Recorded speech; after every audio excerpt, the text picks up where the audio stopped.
What if the very medical tests designed to keep you safe in your golden years were, in fact, silently pushing you toward unnecessary surgeries, debilitating side effects, and even life-threatening conditions? It's a frightening thought, but one we must confront with courage and clarity. Welcome, my friends. Professor Vitalis here with your daily dose of wisdom and wellness, where science and experience walk hand in hand. Today, we are delving into a topic of profound importance, one that touches the lives of millions but is rarely discussed with the frankness it deserves. We will be uncovering 5 common health checkups that, after the age of 70, can often lead to a cascade of interventions that do more harm than good. I urge you to stay with me through this entire discussion, because the final checkup on our list, the number 1 to avoid, is perhaps the most deceptive of all. It is marketed as the ultimate preventive tool, yet the scientific evidence reveals a terrifying truth about its potential to cause the very diseases it claims to detect. Understanding this is not just information, it is empowerment. Let's begin our journey with a test that seems entirely sensible on the surface, but whose results can begin a spiral of fear and overtreatment.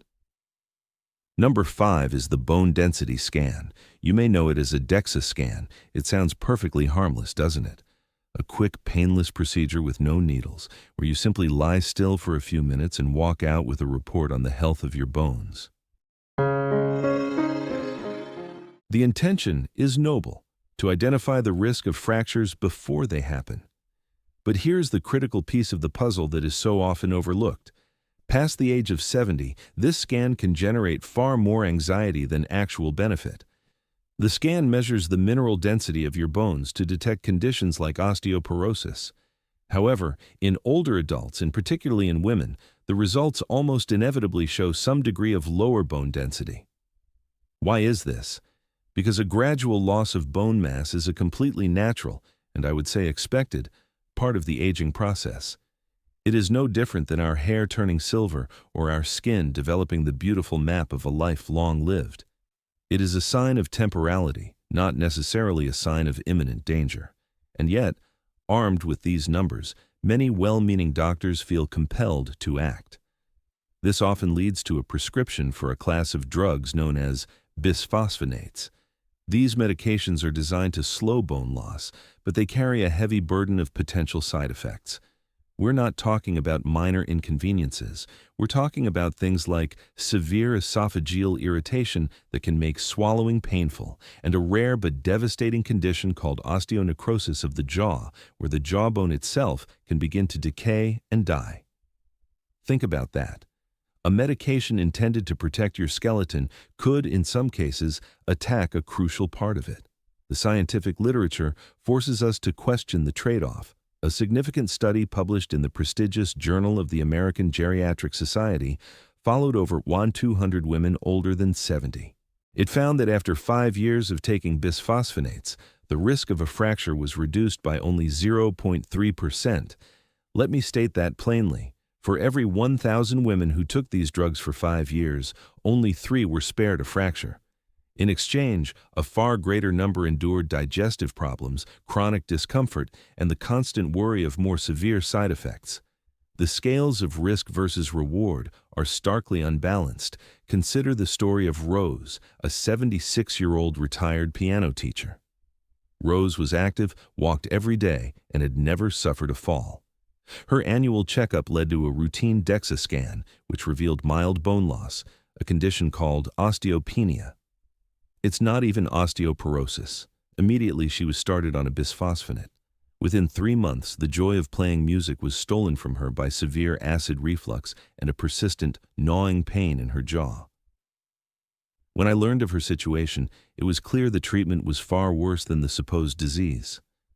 We shifted the focus away from a number on a report and back to her body. We replaced the medication with a robust regimen of vitamin D, simple weight-bearing exercises using resistance bands, and a diet rich in calcium from natural sources like leafy greens and sardines. A year later, Rose was not only back at her piano, but her balance was better, her legs were stronger, and she remained, as she always had been, fracture-free. A simple scan intended to help had nearly silenced her life's passion. So, for those over 70 without a history of fractures or falls, the wiser path is often lifestyle.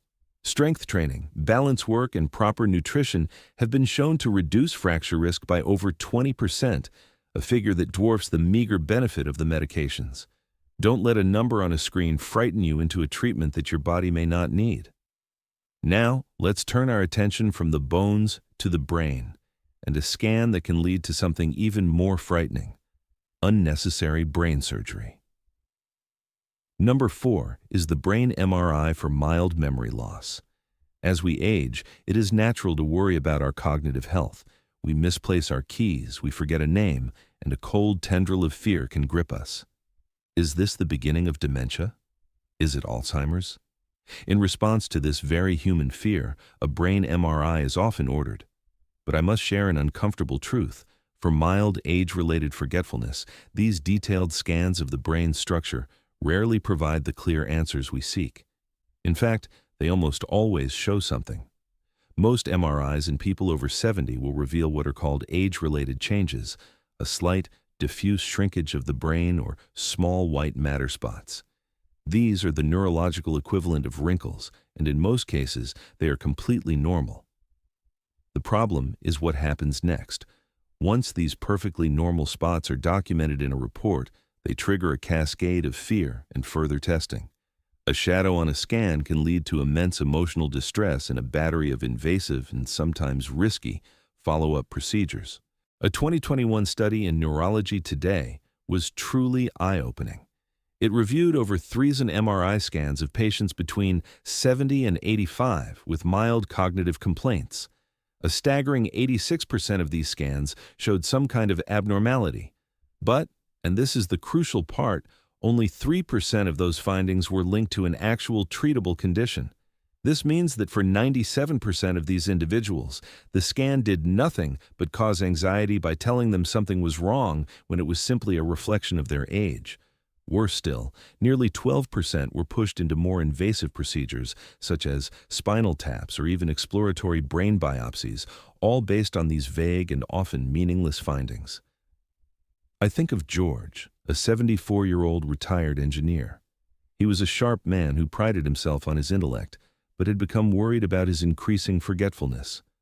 An MRI revealed these common white matter changes, and George spiraled into a state of panic, convinced he had dementia. He surrendered his driver's license and withdrew from his social circles. His world became small and fearful. However, when we assessed him using a proper cognitive screening test, a simple series of questions and puzzles done with pen and paper, his score was well within the normal range for his age. We spent time explaining that what he saw on the scan was normal for a 74-year-old brain. We refocused his energy on tangible lifestyle changes, improving his sleep hygiene, ensuring proper hydration, and engaging in mentally stimulating activities like puzzles and reading. Within 3 months, his confidence returned, his memory stabilized, and he felt like himself again. The MRI had nearly destroyed his quality of life, not because of what it found, but because of how its normal findings were misinterpreted.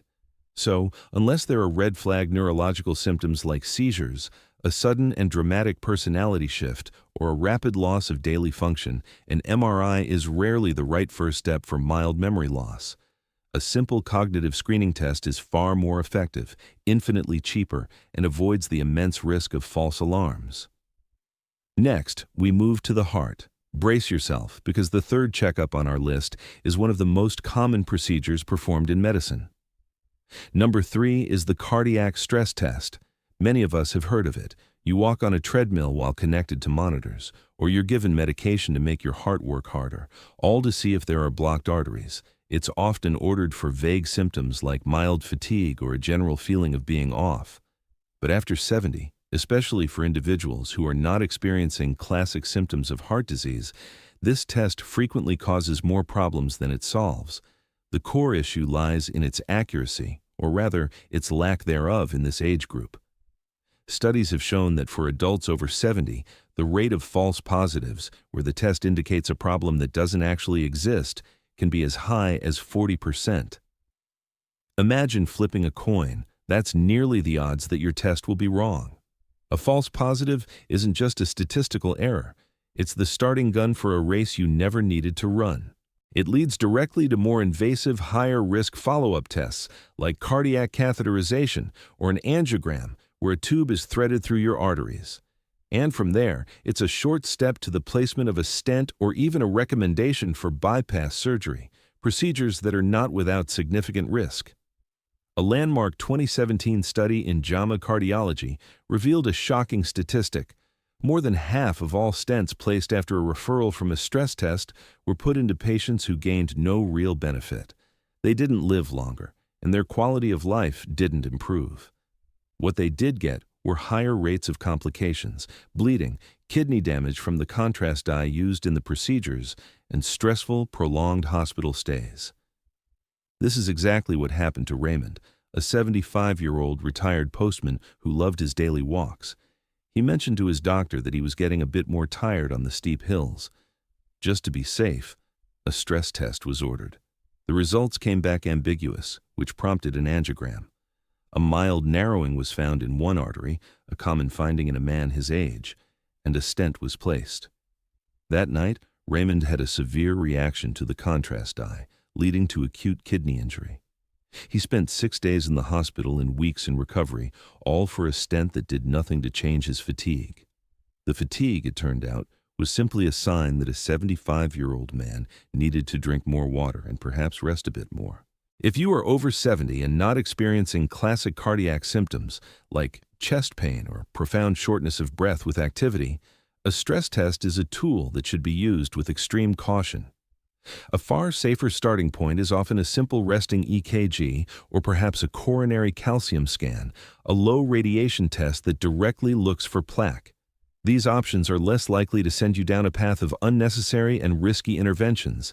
And now, for number 2, a procedure you have been told for decades is the gold standard, the non-negotiable test for cancer prevention.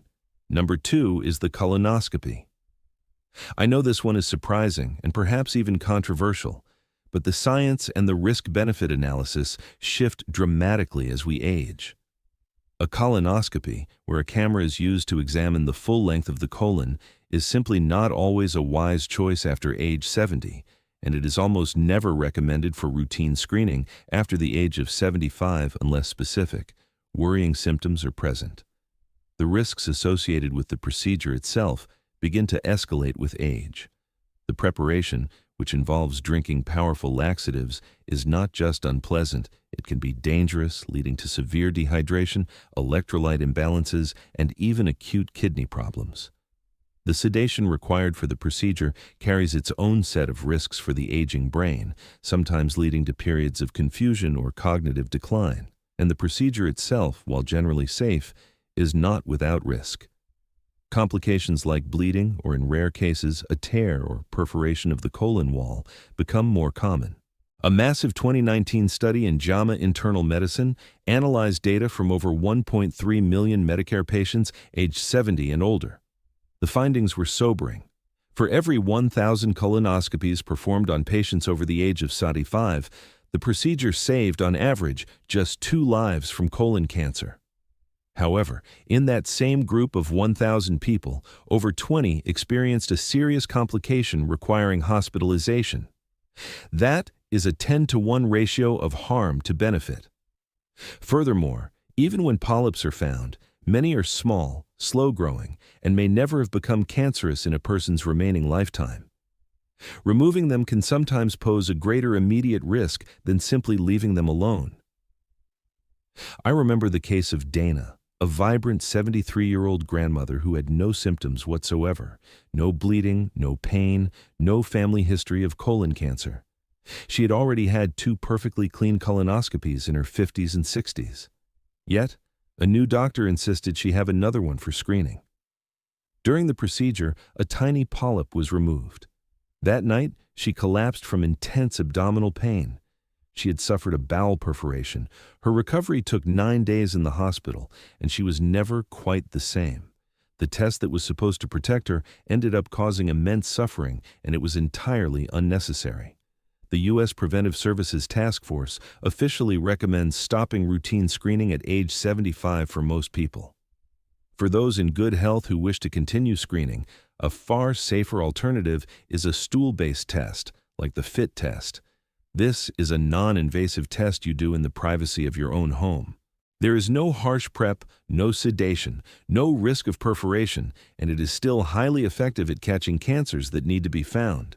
And now we have arrived at the most overused, deceptively marketed, and potentially harmful checkup for seniors. A test sold as the ultimate peace of mind, but which may be one of the greatest sources of iatrogenic or medically induced harm. Number 1 is the annual full-body CT scan. These are often marketed directly to consumers through private executive health clinics, promising to catch everything early. But I am here to tell you that this promise is a dangerous illusion.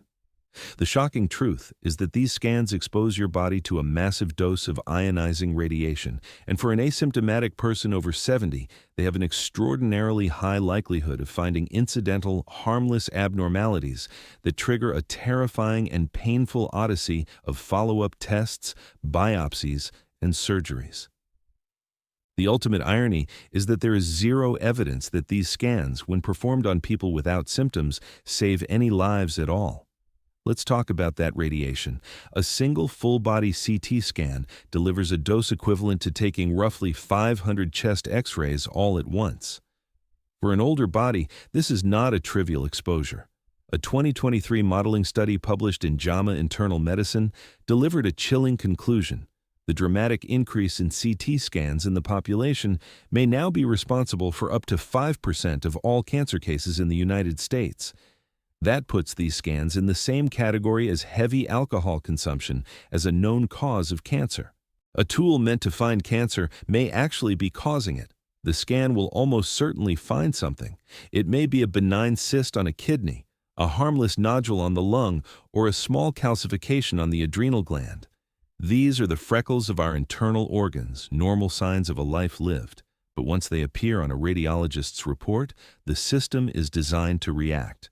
Red flags are raised, more scans are ordered, then biopsies, and all the while, the patient is overwhelmed with panic and fear. Consider Marcus, an 80-year-old who felt wonderful and still taught gentle martial arts. He paid for a senior elite checkup that included a full-body scan. The scan found a tiny 3-millimeter nodule in his lung. This single insignificant finding set off a devastating chain reaction.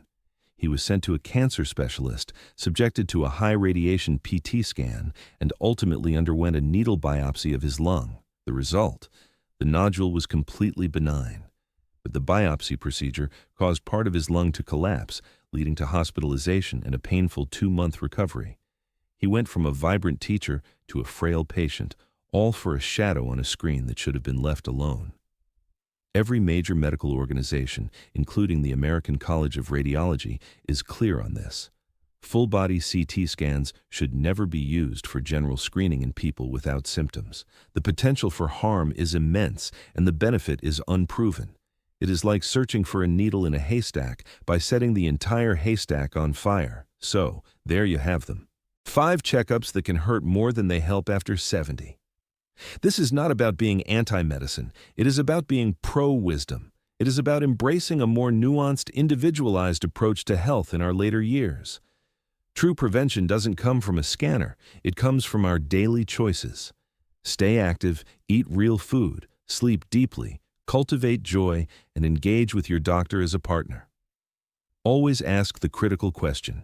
If this test finds something, what will we do? And are the risks of that action worth the potential benefit for me, at my age, with my goals for my life? Sometimes, the most courageous and intelligent medical decision is to say, no, thank you, and choose the path of watchful waiting and healthy living instead. Knowledge only works when you apply it. I'm Professor Vitalis. Stay curious, stay healthy, and never stop learning.